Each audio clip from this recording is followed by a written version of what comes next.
Greetings, Lex the Robot fans. Something happened a week ago that I'm very, very excited about, and today is the payoff, but I can't just jump to the payoff. Let's actually tell this in somewhat linear order. I'm going to try not to hop around too terribly. So, 1992, I graduated college, and I had some graduation money, and a few months later I got my first job. I was still living with my parents, so I had no real bills to speak of, had a fairly liquid income, and I set out to complete some gaps in my Kenner collection of, number one, Star Wars action figures. Number two, I was looking at a catalog from a guy called Jeff Freeman in Indiana, who had a store called Falcon's Hangar, spelled it with an E. I've talked about this guy before. And one day I flipped the page in his catalog, and I see something about Ecto-Glow real Ghostbusters figures. I'm like, what now? Who now? It's not, there weren't even photos in his catalog. It was just a text list typed and mimeographed, Xeroxed, you know. So this was very, very primitive technology, and they were kind of expensive. So I sent him a letter. He explained what they were and said they were like the tail enders, like the last 17 Star Wars figures had been, and they didn't ship out in very large numbers, and they were a little harder to find, and that's why the price was high. So I dithered about it. He still had them, and I wound up paying the price. So these are the Ecto-Glow figures. Number one, I paid a little bit extra for them.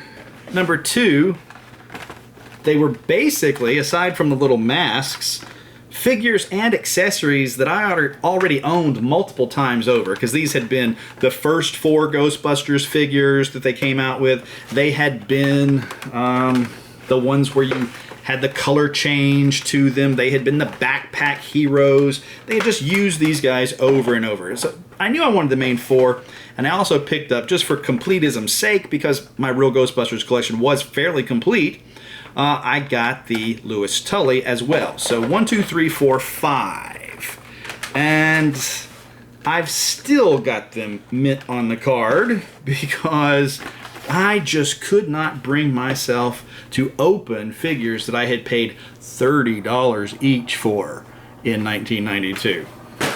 Yeah, which is a bargain now if you could get those for $30 mint on the card.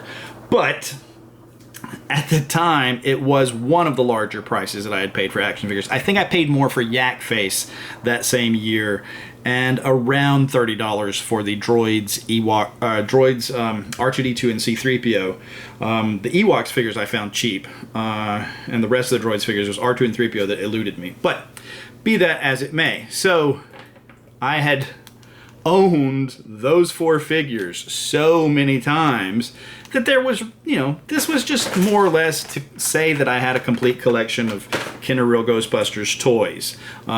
Everybody is loving the fact that these guys have all been reissued, and hey, I would love it if Hasbro would decide to reissue these guys. That'd be pretty cool. I mean, they're doing everything under the sun. They're reissuing vintage Star Wars figures. They're reissuing real Ghostbusters figures. Hasbro is being really smart and playing up to the Kenner nostalgia from the 80s. So it would be really cool if they would continue that and do a few more of these. And hey, do something else with the molds, which would be from the cartoons. Do the Spectral Ghostbusters, which were never produced back in the day, and I think would be probably the most logical use of the same molds that we've seen time and time again.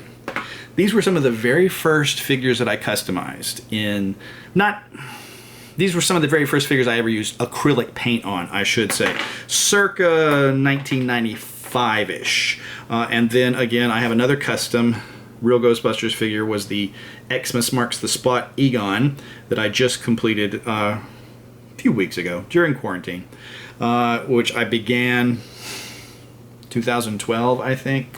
So, also in 2012, I got into my building a proton pack and a movie accurate uniform and all of that stuff, and I was frequenting the GBFans boards, and one day I saw the coolest custom figure.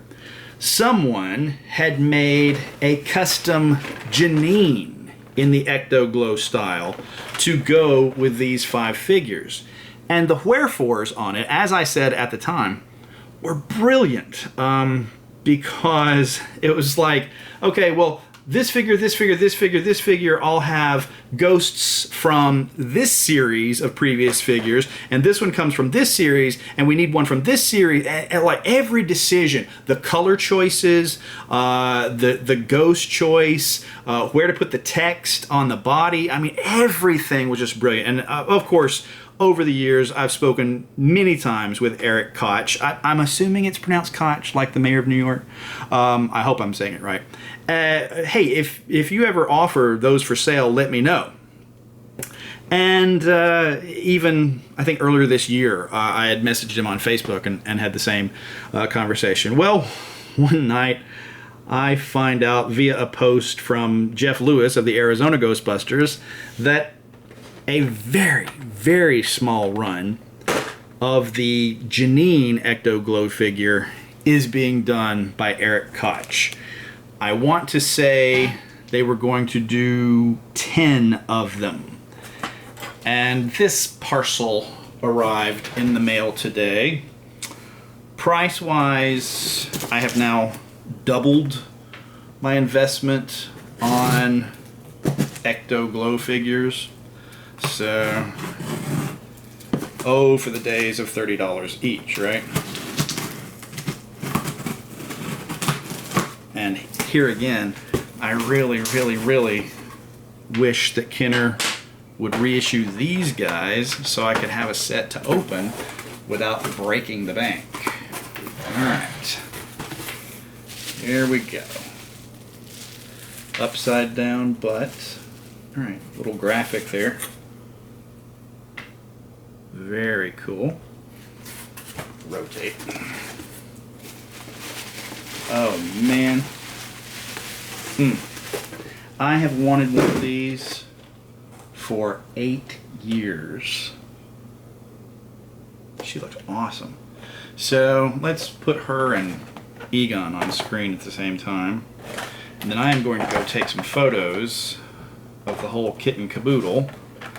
But there we go, with a custom glows in the dark Janine Ecto-Glow figure. So, and her card back appears to be identical to all the others, with a few minor details, including the name of his Etsy store, which is Toys R Us. Alright, big thank you to Eric Koch for making this available and working with me on it. So, oh, I'm so happy. Ever since I saw that thread, I was just like, I have to get one of those someday.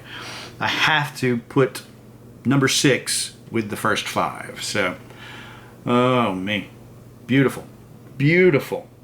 I mean, it's like looking at a production quality item that was never produced, and the graphic on the card, that's just, oh, wow. And I mean, yeah, I could undo the twist ties and take her off of this card back. That's a brilliant way of having your cake and eating it too. So, matter of fact, let's just open up the plastic real quick.